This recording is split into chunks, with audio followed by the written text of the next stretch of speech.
ونشهد أن لا إله إلا الله ونشهد أن محمدا عبده ورسوله صلى الله عليه وعلى آله وأصحابه وبارك وسلم تسليما كثيرا كثيرا.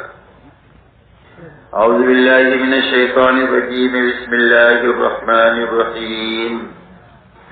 والذين جاهدوا فينا لنهدينهم سبلنا وإن الله لمع المحسنين. وقال الله سبحانه وتعالى والله يهدي إليه من ينيب.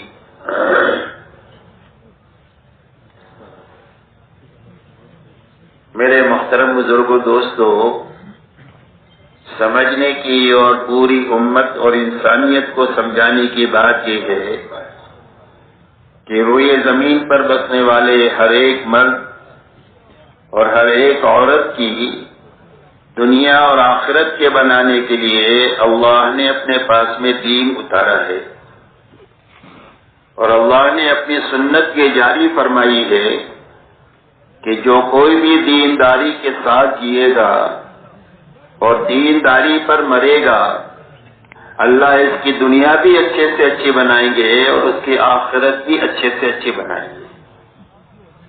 اور جو بے دینی کے ساتھ جیے گا یا بے دینی پر مرے گا تو نتیجتاً اللہ اس کی دنیا بھی اجاڑیں گے اور آخرت ایسی اجڑے گی کہ اس کے بعد کبھی بھی آبادی نہیں ہوگی. یہ اللہ کی ایسی سنت ہے کہ اس میں کبھی بھی تبدیلی نہیں ہوگی. فَلَن تَجِدَ لِسُنَّتِ اللَّهِ تَبْدِيلًا وَلَن تَجِدَ لِسُنَّتِ اللَّهِ تَحْوِيلًا.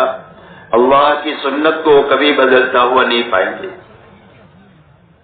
اس لیے اچھی طرح سمجھنے اور سمجھانے کی بات ہے کہ اللہ کے یہاں سے ہر انسان کی کامیابی کا سبب حقیقی صرف اللہ کا دین ہے. دوسری بات میرے دوستو یہ سمجھنی اور سمجھانی ہے کہ اللہ تعالیٰ نے جو دین عطا فرمایا ہے وہ آسان دیا ہے، مشکل نہیں دیا. اس لیے کہ اللہ رحمان ہے، رحیم ہے، رؤوف ہے، ودود ہے. اللہ بڑے رحم کرنے والے ہیں، بڑی مہربانی کرنے والے ہیں اور اپنے بندوں سے بہت زیادہ محبت کرنے والے ہیں. تو اس رحم اور محبت کے ناطے اللہ نے جو دین دیا ہے وہ آسان دیا، مشکل نہیں دیا. اسی لیے جگہ جگہ قرآن پاک نے فرمایا یرید اللہ بکم اليسر ولا یرید بکم العسر. اللہ تمہارے لیے آسانی چاہتے ہیں، تنگی نہیں چاہتے. وما جعل علیکم فی الدین من حرج. تمہارے لیے دین میں کوئی تنگی، کوئی مشکل ہی نہیں رکھی. اللہ تعالیٰ نے قرآن پاک میں اعلان فرمایا لا یکلف اللہ نفسا الا وسعها. فرمایا کسی آدمی کو بھی اس کی طاقت سے زیادہ کا اللہ نے مکلف بنایا ہی نہیں ہے. کوئی حکم کسی کی طرف متوجہ ہے تو اس لیے ہے کہ وہ اس کے بس میں ہے، اور اگر بس میں نہیں ہوگا تو اللہ اس کا حکم نہیں دیں گے. اسی لیے آپ دیکھیں نماز روزہ اللہ نے سب پر فرض فرمایا، اس لیے کہ نماز اور روزہ قائم کرنا سب کے بس میں ہے. لیکن زکوٰۃ اور حج سب کے بس میں نہیں ہے. تو زکوٰۃ اور حج ساری امت پر اللہ نے فرض نہیں کیا. جو نصاب کا مالک ہے اس کے لیے زکوٰۃ ہے، جو اللہ کے گھر پر جا سکتا ہے، شرائط پورے ہو رہے ہیں، اس کے لیے حج فرض ہے. لیکن نماز روزہ سب کے لیے آسان ہے، اس لیے سب پر فرض ہے. اور اس میں بھی اللہ کی طرف سے یہ آسانی ہے کہ آپ وضو نہیں کر سکتے ہیں، تیمم کر لیں. آپ کھڑے ہو کر نہیں پڑھ سکتے ہیں، بیٹھ کر پڑھ لیں. بیٹھ کر نہیں پڑھ سکتے، لیٹ کر پڑھ لیں. سفر میں آپ عشاء کی 17 رکعت نہیں پڑھ سکتے ہیں، 2 رکعت فرض پڑھ لے، 3 رکعت وتر پڑھ لے، آپ کو 17 رکعت کا ثواب ملے گا. آپ سفر میں ہیں یا بیمار ہیں، روزہ نہیں رکھ سکتے ہیں، فرمایا تندرستی میں رکھ لیں. سفر میں ہیں، واپس آ کر اقامت کے زمانے میں رکھ لیں. اللہ نے یہ آسانی دیا، اور اتنا آسان دین اللہ نے دیا کہ ایک آدمی جوانی میں خوب عبادت کرتا ہے، خوب دعوت کی محنت کرتا ہے، خوب ریاض اور مجاہدہ کرتا ہے، لیکن بوڑھا ہو گیا، اب بڑھاپے میں نہیں ہو سکتا، تو فرمایا بڑھاپے میں نہ کرنے کے باوجود بھی جوانی کی عبادت لکھی جائے گی۔ ایک آدمی تندرستی میں خوب کام کرتا ہے لیکن بیمار ہو گیا، بیماری میں وہ سارے کام نہیں ہوتے، تو فرمایا بیماری میں تندرستی کی پوری پوری عبادت لکھی جائے گی، اس لیے کہ اللہ نے دین کو آسان بنایا ہے۔ ایک آدمی مقام پر رہ کر خوب عبادت محنت کام کرتا ہے، سفر میں چلا گیا تو سفر میں وہ سارے کام نہیں ہو پاتے، تو فرمایا سفر میں نہ کرنے کے باوجود بھی اقامت کی پوری پوری عبادت لکھی جائے گی، اس لیے کہ اللہ نے دین کو آسان بنایا ہے۔ یہ بات سمجھنی ہے اور پوری امت کو سمجھانی ہے کہ دین آسان ہے، مشکل نہیں ہے، اور یہ سارے زمانوں کے لیے آسان ہے۔ اونٹوں کے زمانے کے لیے بھی آسان ہے اور راکٹ کے زمانے میں بھی آسان ہے، اس لیے کہ راکٹ اور اونٹ کے زمانے آپ کے میرے سامنے ہیں، اللہ کے سامنے کوئی ماضی نہیں ہے، اللہ کے سامنے کوئی مستقبل نہیں ہے، سارے زمانے اللہ کے سامنے حال کے ہیں۔ اس لیے اللہ سارے زمانے کے انسانوں کو جانتے ہیں، ان کی استعداد اور صلاحیتوں کو جانتے ہیں، اور جان کر اللہ نے آسان دین قیامت تک کے لیے امت کو دیا ہے۔ اس لیے یہ بنیادی بات سمجھنے کی ہے کہ دین آسان ہے، مشکل نہیں ہے۔ لیکن میرے محترم بزرگوں دوستو، اگر امت میں چلا پھرا جائے، محلوں میں، شہروں میں، دیہاتوں میں، ملکوں میں، تو ایک بات جو کھل کر ہمارے سامنے آتی ہے کہ دنیا کے سارے کام بحسن و خوبی ہو رہے ہیں، تجارت ہے، کھیتی ہے، ملازمت ہے، حکومت ہے، ڈاکٹری ہے، انجینئرنگ ہے، سائنس ہے، ساری چیزیں بحسن و خوبی ہو رہی ہے۔ اگر کوئی چیز چھوٹی ہوئی ہے تو امت میں سے دین چھوٹا ہوا ہے۔ یہاں تک کہ امت کے دین کے چھوٹنے کا حال یہ ہے کہ دنیا میں آپ کہنے کو کہہ لو کہ دنیا میں 60-70 مسلمانوں کے ملک ہے، لیکن کوئی ملک آپ ایسا نہیں بتلا سکتے ہیں کہ جس ملک میں 100% ایمان والے بالغ مرد اور عورتیں پورے دین پر چل رہے ہو۔ ملک کو چھوڑے کوئی صوبہ، صوبے سے نیچے تحصیل، اور تحصیل سے نیچے کوئی گاؤں کہ جس گاؤں میں 3000 بالغ مرد اور عورتیں رہتی ہوں اور وہ پورے دین پر چل رہے ہو، ایسا گاؤں بتانا ہمارے لیے مشکل ہو گیا۔ یہ مایوسی کی بات نہیں ہے، یہ سمجھنے کی بات ہے۔ الحمدللہ دنیا میں خیر بڑھ رہی ہے تبلیغ کی برکت سے، اور دنیا میں بہت سارے دینی کام ہو رہے ہیں، اس کے راستے سے خیر بڑھ رہی ہے، اور ہر جگہ خیر مردوں میں، عورتوں میں، بچوں میں زیادہ ہی ہو رہی ہے۔ لیکن اس کے باوجود دین کا حال یہ ہے کہ ہمارے پاس میں کوئی ایسا مجمع بھی نہیں ہے جو دنیا کو بتا سکے کہ یہ اسلام ہے اور یہ مسلمان ہے۔ ہمارے پاس میں کوئی ایسا ماحول نہیں ہے کہ جس ماحول میں دنیا کو ہم دعوت دے سکے کہ آؤ ہمارے ماحول میں، اور ہمارے ماحول میں آ کر کے آپ 24 گھنٹہ رہ کر، ہفتہ 2 ہفتہ رہ کر پورے اسلام کو اور دین کو سمجھ کر آپ چلے جاؤ، ایسا ماحول بھی بتانا ہمارے لیے مشکل ہے۔ تو سمجھنے کی بات میرے دوستو یہ ہے کہ یہ آسان دین مشکل کیوں ہوا اور چھوٹا کیوں، یہ سمجھنا ہے تاکہ ایک محنت کو سمجھنا آسان ہو جائے۔ اگر اس پر آپ اور ہم غور کریں گے تو اس نتیجے پر ہم پہنچیں گے کہ امت کے اندر میں سے دین کی چھٹنے کی وجہ دین کا مشکل ہونا نہیں ہے، اس لیے کہ دین تو آسان ہی، اللہ جو بھیجنے والے ہیں وہ کہہ رہے ہیں کہ میں نے آسان دین بھیجا ہوں۔ حضور صلی اللہ علیہ وسلم جو دین لے کر آ رہے ہیں وہ فرماتے ہیں دین و یسر، دین آسان ہے، تو پھر یہ آسان دین امت میں سے کیوں چھوٹا، اس کی کیا وجہ؟ تو غور کریں گے تو اس بات پر نتیجے پر پہنچیں گے کہ امت میں سے دین کی چھٹنے کی 2 وجہ ہے۔ ایک وجہ یقین کی خرابی ہے، دوسری وجہ ماحول کی خرابی ہے۔ اچھی طرح سمجھنے کی باتیں ہیں، یہ تقریر نہ سمجھے، یہ ضروری باتیں ہیں جو ہم سب کو اچھی طرح سمجھنی ہے اور سمجھ کر پوری امت کو اور انسانیت پر اس کو لانے کی ہم کو کوشش کرنی ہے.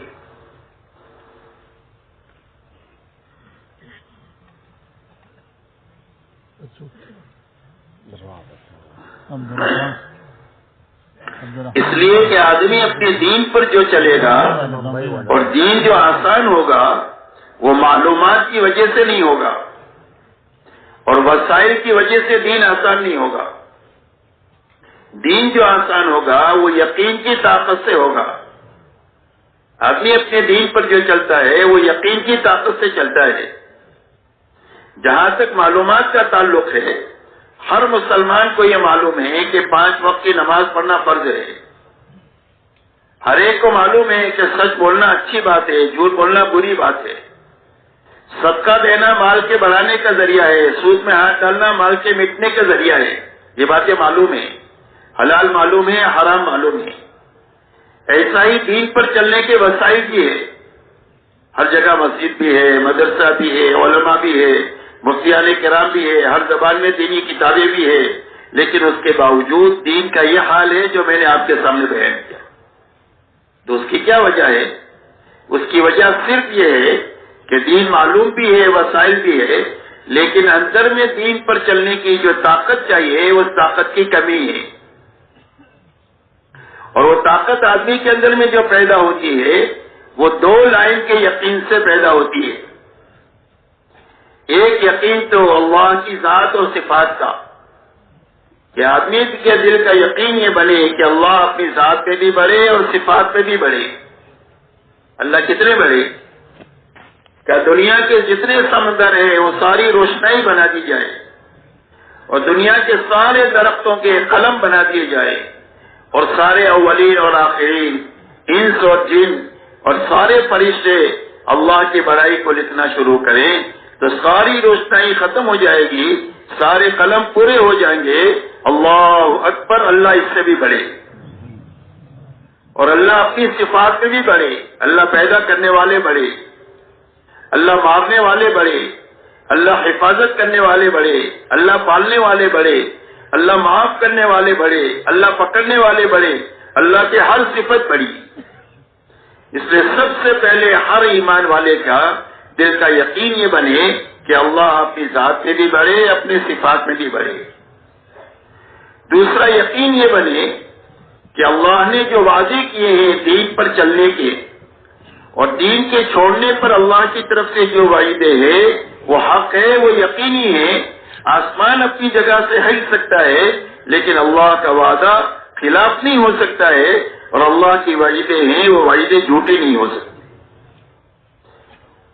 اس لیے اللہ کے وعدے اور وعید پر یقین، اس لیے کہ اللہ تعالیٰ نے انسانوں کے دلوں میں حق راسخ ہو جائے اور دین پر چلنے کی طاقت پیدا ہو جائے، اس کے لیے جو علم اتارا ہے وہ وعدے اور وعید کا علم اتارا ہے، بشارت اور انذار کا علم اتارا ہے. حدیث پاک میں فرمایا صدق ینجی والکذب یہلک، فرمایا سچ آدمی کو نجات دے گی اور جھوٹ آدمی کو ہلاک کرے گا. تو سچ پر نجات کا وعدہ ہے اور جھوٹ پر ہلاکت کی وعید ہے. یہ وعدہ ہے، یہ وعید ہے. قرآن نے فرمایا یمحق اللہ الربا ویربی الصدقات، کہ اللہ سود کو مٹائیں گے اور صدقے سے مال کو بڑھائیں گے.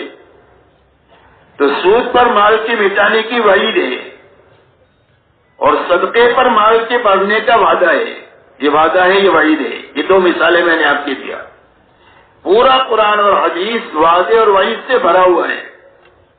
اور یہ فضائل کی کتابوں میں ہم سنیں گے تو اس میں فضائل بتلائے ہیں اور وعدے بتلائے ہیں اور وعیدیں بتائی ہے ہر عمل کی.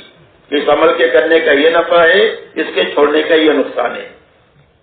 اس لیے کہ دلوں میں جو حق راسخ ہوتا ہے وہ فضائل کے راستے سے ہوتا ہے اور وعدے اور وعید کے راستے سے آدمی کے اندر میں کرنے کا شوق پیدا ہوتا ہے اور برے عمل کے چھوڑنے کا فکر پیدا ہوتا ہے.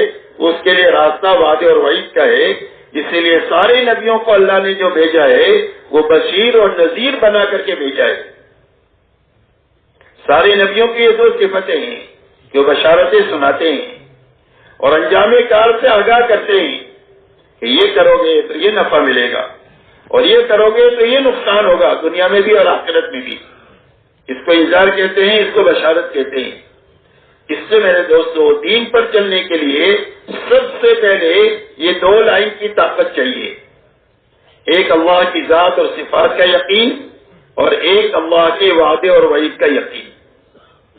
اسی لیے اللہ تعالیٰ نے پوری امت کی نجات کے لیے اور سنبھلنے کے لیے دو بنیادیں اپنے پاس سے اتاری ہے. ایک ایمان اتارا ہے اور ایک علم اتارا ہے. اسی لیے حضور پاک صلی اللہ علیہ وسلم ارشاد فرماتے ہیں مثل ما بعثنی اللہ من الہدی والعلم کمثل غیث. فرمایا اللہ تعالیٰ نے مجھے جن دو چیزوں کو لے کر کے بھیجا ہے, یعنی ہدایت اور علم کو, ایمان اور علم کو, اس کی مثال بارش کے پانی کی سی ہے. تو آپ کی بعثت کن چیزوں کے ساتھ ہوئی؟ ایمان کے ساتھ اور علم کے ساتھ. لا الہ الا اللہ محمد الرسول اللہ, یہ ایمان اور علم کا مجموعہ ہے. اس لیے میرے دوستوں سب سے پہلے محنت اس بات کی ہے دعوت اور تبلیغ کے ذریعے سے کہ ہر ایمان والے کے دل میں دین پر چلنے کی طاقت پیدا کرنے کے لیے یہ دو لائن کا یقین زندہ ہو دعوت کے ذریعے سے اور تعلیم کے ذریعے سے. دوسری بات میرے دوستو یہ ہے کہ ہمارے گھر سے لے کر عالم کا ماحول بنے. اس لیے کہ ماحول کا اثر ایسا ہے جیسا کہ موسم کا اثر ہوتا ہے. سردی آئے گرمی آئے تو سب کو سردی گرمی لگے گی, امام صاحب کو بھی اور مقتدی کو بھی, بادشاہ کو بھی اور فقیر کو بھی. اس کی کسی کے ساتھ کوئی رشتہ داری نہیں. تو جس طرح موسم کا اثر ہے ایسا ہی ماحول کا اثر ہے. اگر ماحول میں اچھائی آئے تو طبیعت اچھائی کی طرف چلے گی, اور ماحول میں برائی ہے تو طبیعت برائی کی طرف چلے گی. اس میں ماحول کا اثر جو ہے یہ موسم کی طرح ہے. اسی لیے حدیث پاک میں یہ فرمایا کل مولود یولد علی الفطرہ, کہ ہر پیدا ہونے والا بچہ فطرت ایمان پر پیدا ہوتا ہے.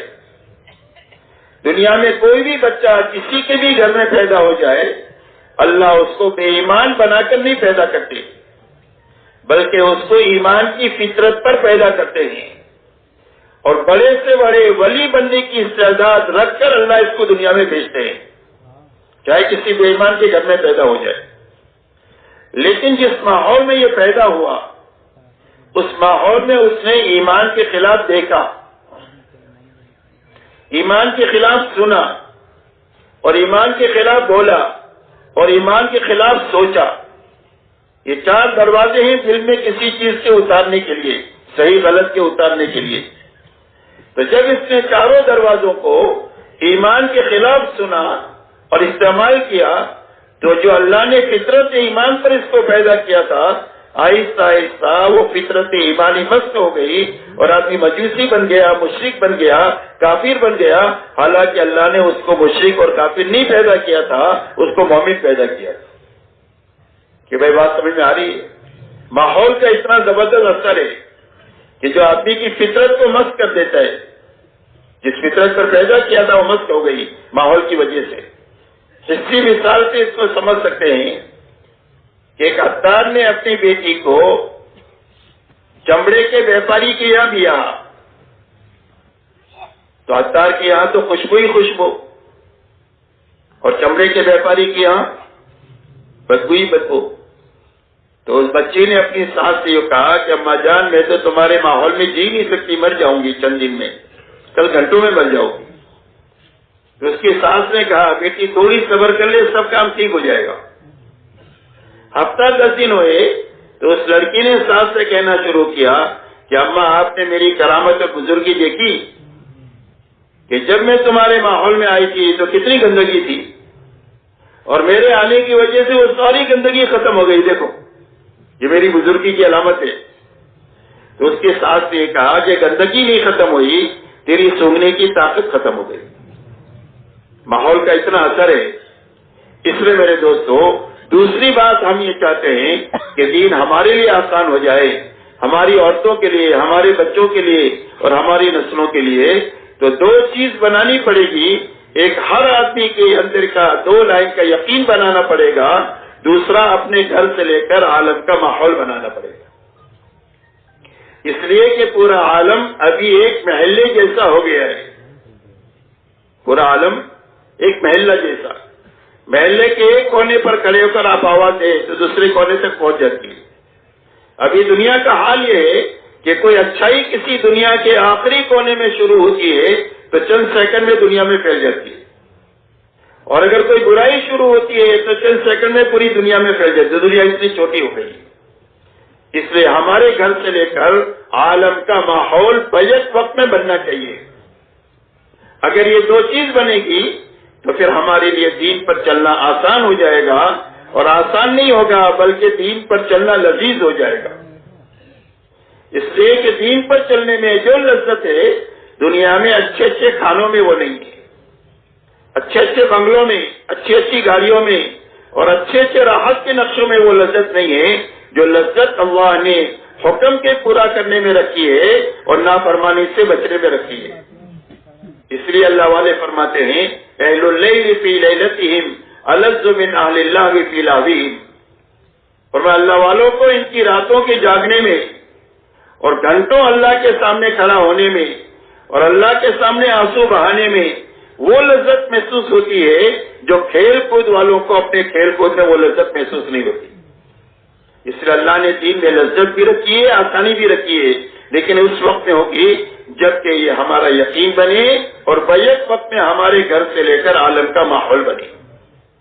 اس لیے کہ دین جو آسان ہوتا ہے وہ آپس کے تعاون سے آسان ہوتا ہے، دین جو چلے گا وہ آپس کے تعاون سے آسان ہوگا، اور سب سے پہلے تعاون آدمی کو جو ملنا چاہیے وہ اپنے گھر میں ملنا چاہیے، اور گھر جو بنتا ہے وہ 3 افراد سے بنتا ہے، مرد سے، عورت سے اور بچے بچی سے بنتا ہے۔ اسی لیے ہم کو حکم دیا گیا ہے کہ ملت ابراہیمی کا اتباع کرے، ثم اوحینا الیک ان اتبع ملت ابراہیم حنیفا، کہ اللہ تعالیٰ ارشاد فرماتے ہیں کہ ہمارے نبی جی ہم نے آپ کے پاس وحی بھیجی ہے کہ آپ ملت ابراہیمی کے پیچھے پیچھے چلیں۔ تو ملت ابراہیمی میں کیا ہے؟ فرمایا ملت ابراہیمی میں ابراہیم ہے، اسماعیل ہے اور حاجر ہے علیہ الصلوۃ والسلام، ایک مرد ہے، ایک عورت ہے اور ایک بچہ ہے، اور تینوں کا ایک دوسرے کے ساتھ تعاون ہے۔ تو اس تعاون کی وجہ سے مشکل حکم جو اللہ کی طرف سے آیا وہ آسان ہو گیا۔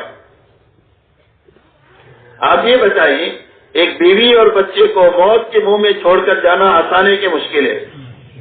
کہ بولتے رہو آپ حضرات، مشکل ہے۔ تو آسان کیسے ہوا؟ تعاون کی وجہ سے آسان ہوا۔ ماں ہاجرہ نے پوچھا اللہ نے حکم دیا ہے؟ فرمایا ہاں۔ فرمایا جاؤ، اللہ ہم کو ضائع نہیں کریں گے، اس لیے کہ اللہ کا حکم آبادی کے لیے ہوتا ہے، بربادی کے لیے نہیں ہوتا۔ تو اتنا بڑا حکم آسان ہو گیا کہ بیوی کو اور بچے کو بے سر و سامانی میں موت کے منہ میں چھوڑ کر جا رہے۔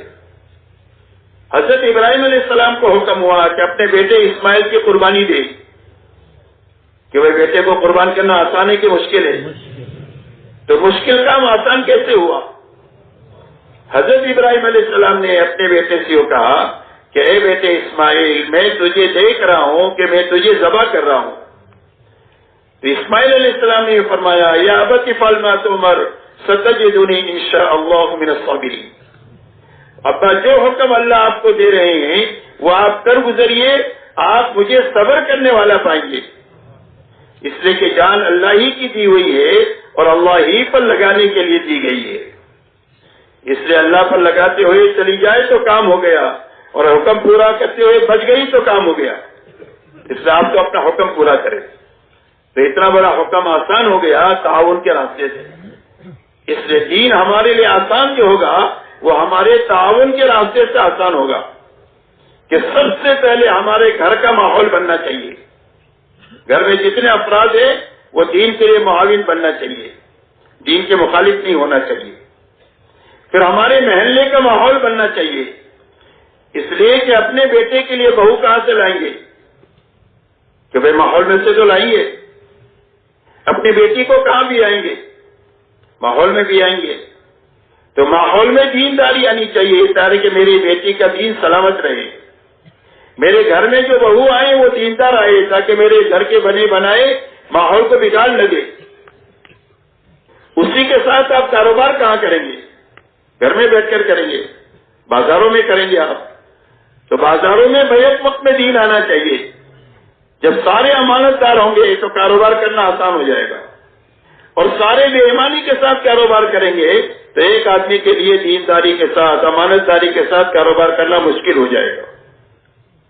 اس لیے ہمارے محلوں میں، ہمارے بازاروں میں، ہمارے شہروں میں، ہمارے ملکوں میں اور عالم میں بیک وقت میں دین کا ماحول بننا چاہیے. یہ دو چیزیں بننے کے راستے سے دین آسان بھی ہو جائے گا، لذیذ بھی ہو جائے گا. کہ بھائی بات سمجھ میں آ رہی ہے؟ کہ بھائی بات یاد رہے گی؟ اب میرے محترم بزرگوں دوستو، ماحول کا بننا کیا ہے؟ یقین کے بننے میں دو باتیں میں نے بتائی. تو ماحول کے بننے کے کیا معنی ہے؟ ماحول کے بننے کے معنی یہ ہے کہ ماحول میں دو باتیں زندہ ہونی چاہیے. ایک اللہ کی عبادت اور بندگی زندہ ہونی چاہیے، اور ایک آپس میں بھائی چارہ زندہ ہونا چاہیے. حضور صلی اللہ علیہ وسلم مدینہ منورہ تشریف لے گئے تو آپ نے مدینہ والوں سے فرمایا کونوا عباد اللہ اخوانا، اللہ کے بندے بن کر جیو اور آپس میں بھائی بھائی بن کر کے جیو. یہ دو چیزیں ماحول میں زندہ ہو جائے گی تو ماحول پاکیزہ بن جائے گا. ایک تو ہر آدمی اللہ کی عبادت اور بندگی کے ساتھ زندگی گزاری. عبادت کے معنی ہے اطاعت کے، کہ جو اللہ نے کرنے کے لیے کہا وہ کریں گے، اور جس سے بچنے کے لیے کہا اس سے بچیں گے. اس کا نام عبادت ہے. تو عبادت اور اطاعت زندہ ہو جائے ماحول میں. دوسری بات، آپس میں بھائی چارہ زندہ ہو جائے، نفرتیں ختم ہو جائے، دشمنیاں ختم ہو جائے، تیری میری ختم ہو جائے. ایک دوسرے کی غیبت کرنا، ایک دوسرے کا مذاق اڑانا، ایک دوسرے کو تانا دینا، ایک دوسرے سے بدگمانی کرنا، ایک دوسرے کی ٹوہ میں لگنا، ایک دوسرے کی غیبت کرنا، یہ چیزیں ختم ہو کر آپس میں بھائی چارہ زندہ ہو جائے تو ماحول پاکیزہ بن جائے. اس لیے دین کے آسان ہونے کی یہ دو بنیادیں ہیں. ایک یقین بننا چاہیے اور ایک ماحول بننا چاہیے. اب میرے دوستو، یہ دونوں چیزیں بنی اور گھر سے لے کر عالم میں بنی، فرد بھی بنے اور عالم بھی بنے ایک وقت میں، ایک ساتھ میں. اس کے لیے اللہ تعالیٰ نے حضور پاک علیہ الصلوۃ والسلام کو ایک تو پوری شریعت لے کر اور دین لے کر کے بھیجا. آپ پورا دین لے کر کے آئے، ہر عمل کی رہبری آپ کے دین میں ملے گی. دوسرا، ہر فرد امت کو دین پر چلنے کی طاقت پیدا ہو جائے اور بیک وقت میں ماحول میں دین زندہ ہو جائے. اس کے لیے اللہ تعالیٰ نے حضور پاک صلی اللہ علیہ وسلم کو اعمال نبوت کے ساتھ مبعوث فرمایا. کہ ان اعمال نبوت میں مشغولی کی وجہ سے اور ان اعمال نبوت میں امت کو مشغول کرنے کے راستے سے بیک وقت میں فرد بنے گا اور بیک وقت میں ماحول میں دینداری آئے گی. وہ اعمال نبوت ایسے طاقتور ہے کہ دونوں کام ایک ساتھ ہوں گے، فرد بھی بنے گا اور ماحول بھی بنے گا. ایسے اعمال نبوت کے ساتھ اللہ نے آپ کو بھیجا. جیسے تجارت میں دو کام ایک ساتھ ہوتے ہیں، تاجر اپنا نفع جیب میں لے کر گھر جاتا ہے اور صبح سے شام تک جتنے گاہک اس سے خریدتے ہیں وہ سارے نفع اٹھاتے ہیں. تجارت کا دوہرا نفع، فائدہ اٹھاتا بھی ہے، فائدہ پہنچاتا بھی ہے. ایسے اعمال نبوت آپ جو لے کر کے آئے ہیں وہ ایسے طاقتور اعمال ہے کہ ان اعمال میں مشغولی کی وجہ سے بیک وقت میں فرق بنے گا اور بیک وقت میں فرق کے بننے کے ساتھ ماحول بھی بننا شروع ہو جائے گا محنت کے دائرے کی وسعت کے اعتبار سے.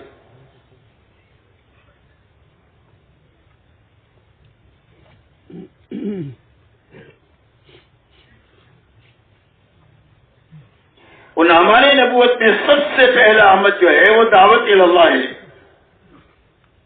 اللہ تعالیٰ نے آپ کو داعی بنا کر کے بھیجا کہ جو اللہ کے بے طلب بندے ہیں، اللہ کو نہیں جانتے، نبی کو نہیں جانتے، آخرت کو نہیں جانتے، جاہل ہے،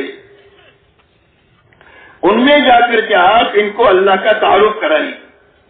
یا ایھا المدثر قم فانذر وربک فکبر، کہ اے چادر اوڑھنے والے آپ اٹھیں اور اٹھ کر لوگوں کو اللہ کے عذاب سے ڈرائیں اور لوگوں کو اللہ کی بڑائی سمجھائیں کہ اللہ کتنے بڑے ہیں تمہارے پیدا کرنے والے.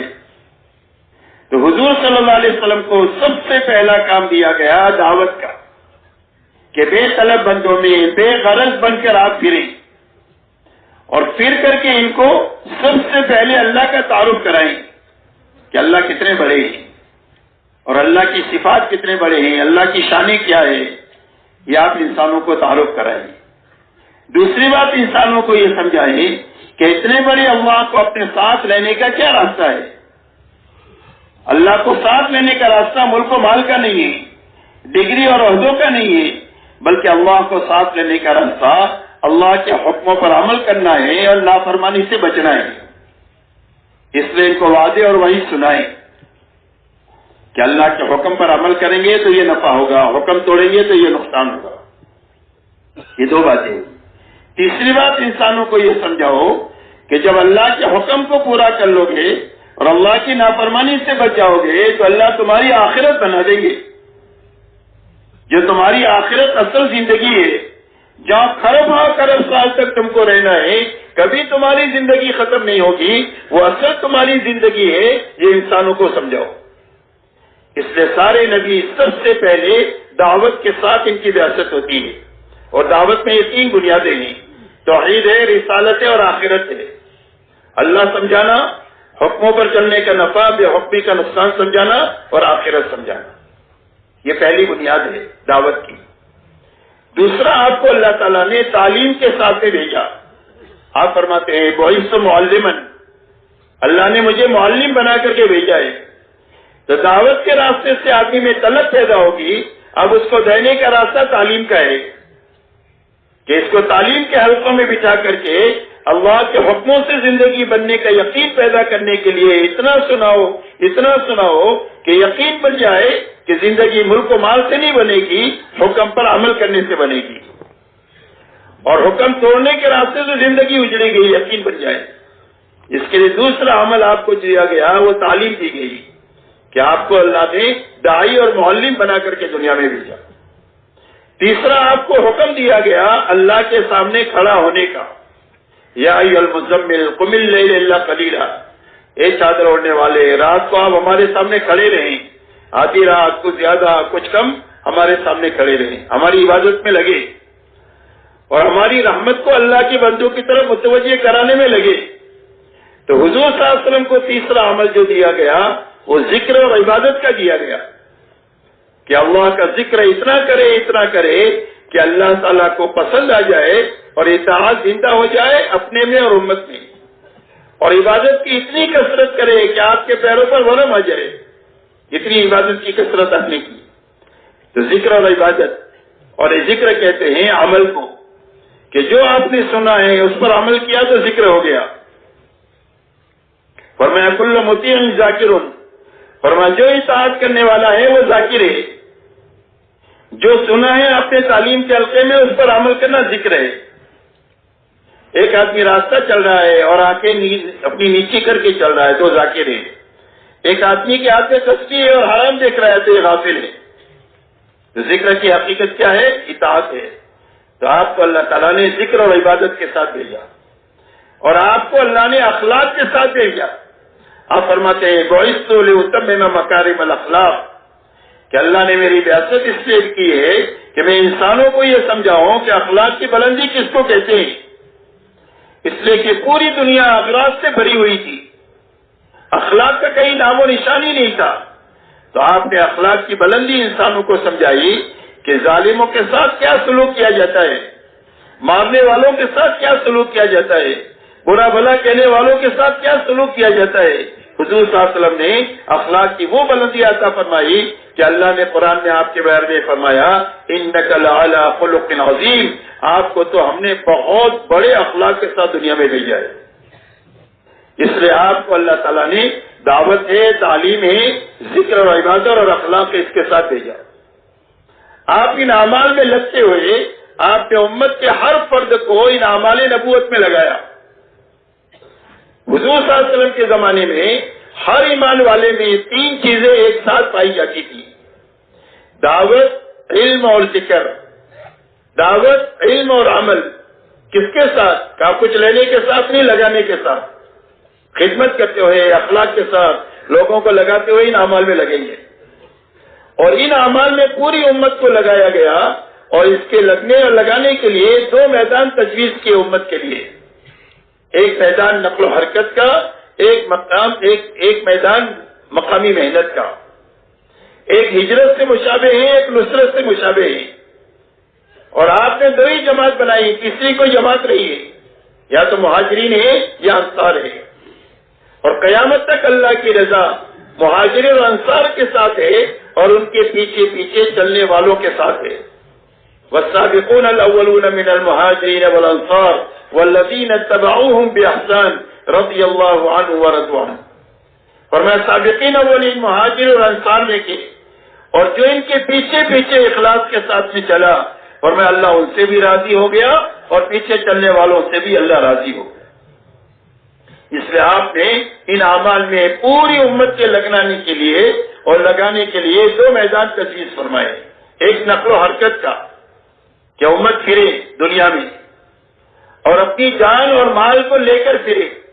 کیا کرتی ہوئی پھرے؟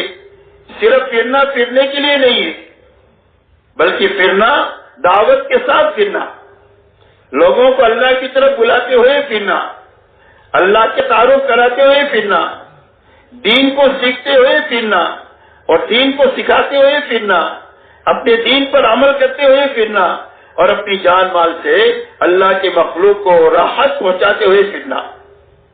ایک میدان تجویز کیا نقل و حرکت کا کہ امت نقل و حرکت کرے.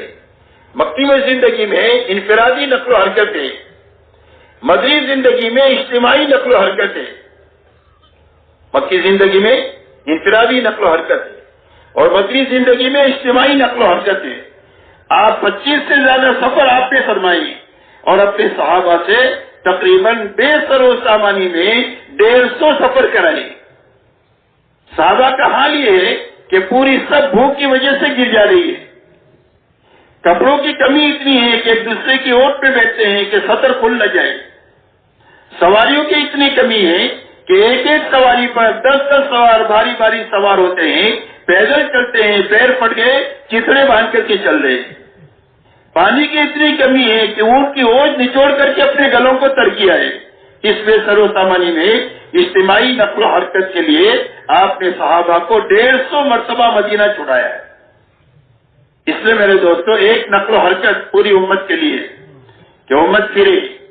اور کہاں پھرے؟ کہا پورے عالم میں پھرے، جہاں تک پھر سکتے ہیں پھرے. اور کیسے پھرے؟ فرمایا دعوت دیتے ہوئے پھرے، دین کو سیکھتے سکھاتے ہوئے پھرے، اپنے دین پر عمل کرتے ہوئے پھرے اور اپنی جان مال کو اللہ کی مخلوق پر لگاتے ہوئے دنیا میں پھرے. ایک نقل و حرکت میدان تجویز کیا. لیکن پوری زندگی آدمی نہیں پھر سکتا.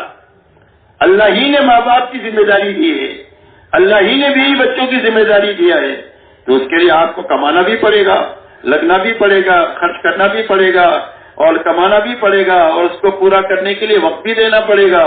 تو اس کے لیے ہمیشہ آدمی پھر نہیں سکتا. اس لیے زندگی پر ملنگ بننے کی دعوت نہیں ہے. دین میں ہمارے دین میں ملنگ بنا نہیں ہے کہ بھئی سب چھوڑ چھاڑ کر کے کونے میں پکڑو اور پستل اٹھا کر پھرتے رہو. کا اس کی کوئی تشکیل نہیں ہماری تبلیغ میں. اس لیے کہ اسلام میں اس کی گنجائش نہیں ہے اور اسلام میں نفسانیت بھی نہیں ہے کہ سب چھوڑ چھاڑ کر دنیا کے کمانے میں لگاؤ حلال حرام سے. فرمایا اس کی بھی گنجائش نہیں ہے. تو آپ پھریں گے، پھر کر آپ واپس آئیں گے. تو واپس جب آئیں گے اور آپ اللہ کے راستے میں پھریں گے تو پھرنے کے زمانے میں مسجد کا ماحول آپ کو ملے گا اور مسجد میں اعمال نبوت میں آپ مشغول رہیں گے. تو اس کا نتیجہ یہ ہوگا کہ اللہ تعالیٰ آپ کے اندر میں اللہ کے دین پر چلنے کی طاقت بھی پیدا کریں گے اور آپ کا فکر بھی اللہ کے راستے میں پھرنے کی وجہ سے بدلیں گے.